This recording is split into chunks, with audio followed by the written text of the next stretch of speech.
As far as Friday is concerned, we know that a Muslim man, it is obligatory for a Muslim man to offer 2 rakah of Friday prayer.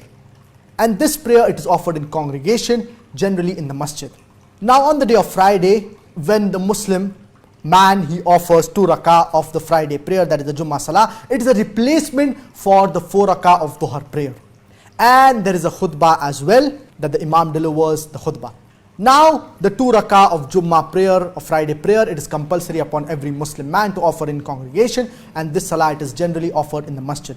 Now, besides this, are there any specific sunnah before the Jummah salah and after the Jummah salah?